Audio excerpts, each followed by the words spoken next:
ይኸውልሽ በቃ ስለማታውቂው ነገር አፍሽን ባከፍቺ ጥሩ ነው። ሁሉንም ነገር አውቃለሁ። ደግሞ አፌን ብከፍት ምን ልታመጪ? እየነገርኩሽ ነው። ትዕግስቴን አትፈታተኝ። ምን ቤትሽ ስለሆነ የምፈራሽ መስሎሽ ነው? ቆይ እየሰማሽኝ አይደለም እንዴ? ምንም አታመጪ። ደግሞ እንደዚህ የምትንጨረጨሪው እውነቱን ስለነገርኩሽ። ምንም እውነት አልተናገርሽም። ባለጌ ስለሆንሽ ነው በየቦታው አፍሽን የምትከፍቺው። አፍሽን አትክፈቺ። ትዕግስቴን እየተፈታተንሽ። እኔ ምንም አላደረኩም። ባለጌዋ ማን እንደሆነች ብቻ ነው የተናገርኩት። እሺ ትክፈቺ። ኧረ ሴቶች ተረጋጉ። ምን ሆናችኋል? በጣም ነው አሰብር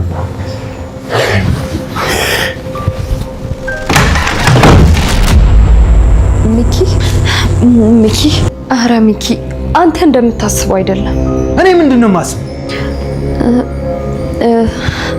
ምን ያንተባትብሻል? ተናገሪ። እኔ ምንድነው የማስበው? ቆይ ሚኪ ሁሉንም ነገር አንተ እንደምታስበው አይደለም። ብሩክ አንተ ዝም በል። ምንም ነገር እንዳታወራሽ። አይደለም ሚኪ ቆይ ተረጋጋና እኔ ሁሉንም ነገር የተፈጠረውን አስረዳ። ምንም እንድታስረዳኝ አልፈልግም። እሺ ብሩክ ያየሁት ነገር ከበቂ በላይ አስረድቶኛል። እባክህ ሚኪ ተረጋጋ። ተረጋጋት በይኝ ትርሲት። ይሄ ነገር ሲደገም እኮ ለሁለተኛ ጊዜ ነው። ደግሞ ልንገርሽ በደንብ ተረጋግቼ ነው እያወራኋቸው ያለሁት። ይቅርታ አትበይ። ሁሌ እያጠፋሽ ይቅርታ አትጠይቂኝ። እሺ ማትሪ ቆይ ለምንድን ነው ለሰውየው ቤቱን ልታሰሪላቸው ነው ያልነገርሽ? ይሄ እኮ አንተ የሚመለከት ጉዳይ አይደለም። ለምንድን ነው የማይመለከተኝ? እኔም እኮ የቤቱ አባወራ ነኝ አይደል እንዴ? አባወራነትህን አልካድኩም። ከዚህ በላይ ምን ልታደርግ ይፈልግሽ? ታውቂያለሽ ትርሲት፣ አሁንስ አንቺ አባወራ እኔ ደግሞ የቤቱን ማወራ የሆንኩ እየመሰለኝ ነው። እባክህ ሚኪ አይምሮህን በትርኪ ምርኪ ነገር አትሙላው። እንደ አባወራ እኔንም አማክሪኝና አብረን እንወስን ማለት ነው ትርኪ ምርኪ?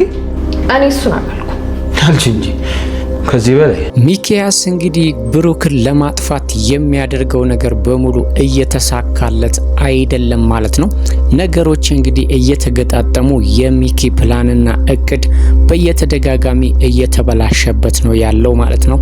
ዛሬም እንግዲህ ብሩክን ለማስገደል ሞክሮ ነበር። እንግዲህ የቀጠረው ሰውዬ ደግሞ ለትንሽ ብሩክን ከኋላ ሊመታና ወይም ችግር ሊያደርስበት ሲሞክር የብሩክን አባት አይቶ ትቶታል ማለት ነው። በዚህ ምክንያት ሚኪም በጣም ነው የተበሳጨው ማለት ነው። እዛ ጋር እንግዲህ ብሩክ አቶ ዘነበን ወይም ደግሞ አባቱን ሊፈልግ በወጣበት ሰዓት እንግዲህ ሚኪ ለቀጠረው ሰውዬ ነግሮ እንዲገለው አዞት ነበር። ሰውየውም በተባለበት ሰዓትና ጥሩን አጋጣሚ አግኝቶ ነበረ። ግን ደግሞ ሳይታሰብ አቶ ዘነበ ተከስተው የብሩክ ሕይወት እንዲተርፍ ሆኗል ማለት ነው። በዚህ ምክንያት ሚኪም በጣም ነው የተናደደው። እድሉ ሁሌም ከብሩክ ጎን እየሆነች እንግዲህ ሚኪን በተደጋጋሚ ሽንፈት እያስጎነጨችው ነው ያለችው ማለት ነው። ሚኪ እንግዲህ ባገኘው አጋጣሚ ያው ትርሲትን የራሱ ለማድረግ እየጣረ ነው ያለው ማለት ነው። በዛ ላይ ደግሞ የብሩክና የትርሲት ሁኔታ አሁን ላይ በጣም አሳስቦታልም አስጨንቆታልም።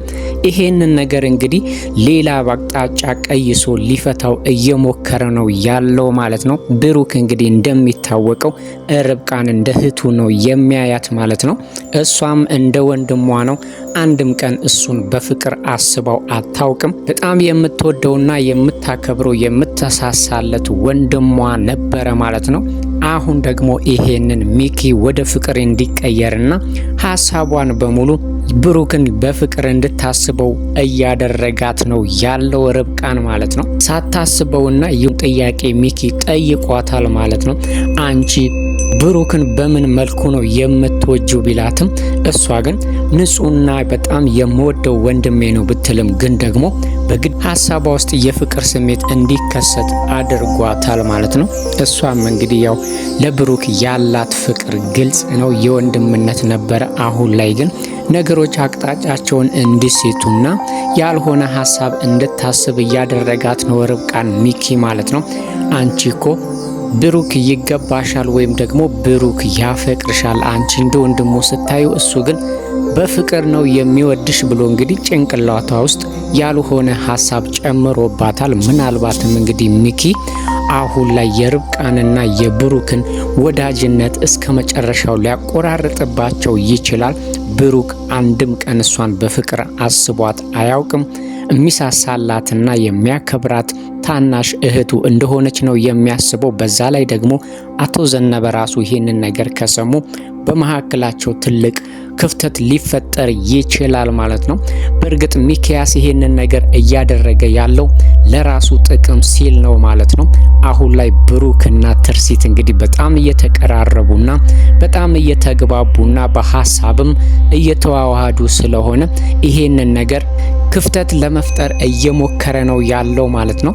እንግዲህ ርብቃ ብሩክን ካጠመደችውና እሱን በፍቅር ከያዘችው ምናልባትም ብሩክ አይኑን ከትርሲት ላይ ሊያነሳ ይችላል ብሎ ነው ያሰበው ማለት ነው።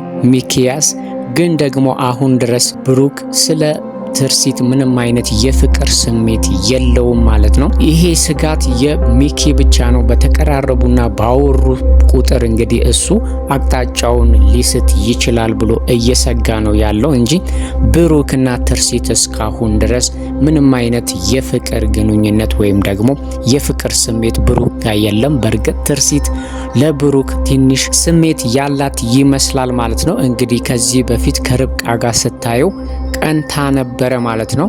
ፍቅርም ከኖረ ወይም ደግሞ ፍቅርም ከተቀሰቀሰ የሚሆነው ከትርሲት ነው እንጂ በፍጹም ከብሩክ አይሆንም። በእርግጥ ብሩክ የበፊቱን ነገር ስለማያስታውስና የነበራቸውን ፍቅር በሙሉ ትዝ ስለማይለው ምንም አይነት የፍቅር ስሜት ላይከሰትበት ይችላል። ትርሲት ግን ድሮውን ማንነቱንና ድሮ እንዴት እንደሚወዳት ስለምታቅና ስለምታስታውስ ምናልባትም በሷ በኩል ፍቅሩ ሊከሰት ይችላል ማለት ነው። ይሄ ሆነ ማለት ደግሞ የሚኪያስ ጥረትና ልፋት ባዶ ነው የሚቀረው። ምክንያቱም ትርሲት ሙሉ በሙሉ እሱን አልፈልግህም ወይም ደግሞ ወደ ብሩኬ ካደላች ምናልባትም የሚኪያስ ሐሳብና ሁሉ ነገር ውድቅ ሊሆንበት ይችላል ማለት ነው። እንግዲህ ዛሬም ብሩክና ትርሲት ሲሳሳሙና ሲተቃቀፉ ሚኪያስ አይቷቸዋል ማለት ነው። በእርግጥ እነሱ በተፈጠረውና ላወሩት ነገር ደስታ መግለጫ ነበር የተቃቀፉትና በተቃቀፉበት ሰዓት ደግሞ ብሩክ ሳያስበው ጉንጯን ሲስማት ሚኪያስ አይቶ ነበረ ማለት ነው። በዚህ ምክንያት የሚይዘውንና የሚጨብጠውን ሁሉ አጥቷል ሚኪያስ ማለት ነው። እንግዲህ ያየውን ነገር ሊያስረዱት ቢሞክሩም በፍጹም ሊሰማቸው አልቻለም። በዚህ ምክንያትም እንግዲህ ከፍተኛ ብስጭትና ንዴት ስለያዘው ከሚገባውና ከሚባለው በላይ ጠጥቶ መጥቶ የባሰ ትልቅ ስህተት ሰርቷል ማለት ነው። እንግዲህ አቶ ዘነበንም በድንገት ምንም ሳያደርጉና ከቃላቸው ድንገት ምስጋና እያቀረቡ እያለና ብሩክ ባለቤቷ እንደሆነ ማለትም የትርሲት የቀድሞ ባሏ እንደሆነ ሲያወሩ ስለሰማ ሙልጭ አርጓቸው ሰድቧቸዋል ማለት ነው። በዚህ ምክንያት ደግሞ ትርሲት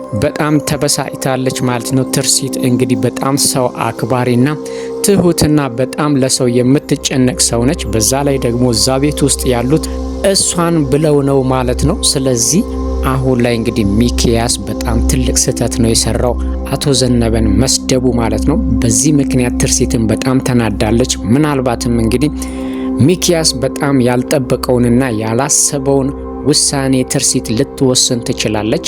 እዚህ ጋር አሁን ማሰብ ያለብን ሚኪያስ የትርሲት ባል ይሁን እንጂ ሀብትና ንብረቱ ላይ ምንም አይነት ድርሻና ምንም አይነት ኃላፊነት የለውም ማለት ነው። ለዚህም ነው ትርሲት በፈለገችው ሰዓትና በተመቻትና ወይም ይሄ ትክክል ነው ብላ ያሰበችውን ውሳኔ ለሚኪያስ ሳትናገር የምትወስነው ማለት ነው። እንግዲህ የተቃጠለውን ቤት ብሩክ በራሱ ድርሻ ለማሰራት ቢሞክርና ድርሻዬን ስጭኝና እኔ ላሰራላቸው ባለበት ሰዓት እንግዲህ እሷም አንተ ብቻ ሳትሆን ተባብረን እናሰራለን ብላ በወሰነችው ውሳኔ ሚኪያስም በጣም ተናዷል ማለት ነው። ራሱን ባለ ሀብትና የሀብቱ ባለቤት ወይም ደግሞ ሀብቱ ላይ ኃላፊነት እንዳለው አርጎ የሚያስበው ማለት ነው።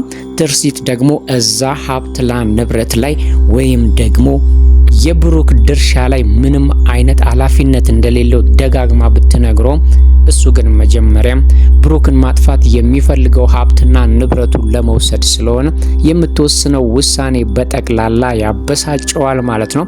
እነዚህ ነገሮች እንግዲህ ተደራርበው ሚኪያስን ትልቅ ስህተት አሰርተውታል ማለት ነው። በጣም በመናደድና በመበሳጨት ከፍተኛ መጠጥ ጠጥቶ አቶ ዘነበን ከፍ ዝቅ አድርጓቸዋል ማለት ነው። እንግዲህ በዚህ ምክንያት ትርሲት በጣም ተናዳለች። ከሚኪያስም ጋር ለአንዴና ለመጨረሻ ጊዜ ሊያወሩ ነው ማለት ነው። እንግዲህ ሚኪያስም በጣም ሰክሮ የሰራውን ስህተት ስላላወቀ እንግዲህ መነጋገር አለብን ብላ በጠዋት ከመኝታው ቀስቅሰዋለች ማለት ነው። እሱም በአኳኋኗና ማውራት አለብን ባለችው ነገር በጣም ደንግጧል ማለት ነው።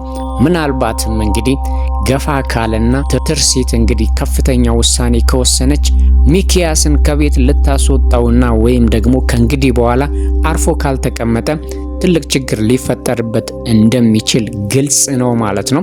አሁን ላይ በተደጋጋሚ ሚኪያስ በቅናት እንግዲህ ትርሲትን እያበሳጫትና ትላልቅ ስህተቶችን እየሰራ ስለሆነ እሷም ደግሞ ይሄ ነገር ከትዕግስትና ከአቅም በላይ እየሆነባት ስለመጣ ምናልባት ሚኪያስ ላይ ፍጹም ያልጠበቀውንና ያላሰበውን ውሳኔ ልትወስንበት ትችላለች ማለት ነው።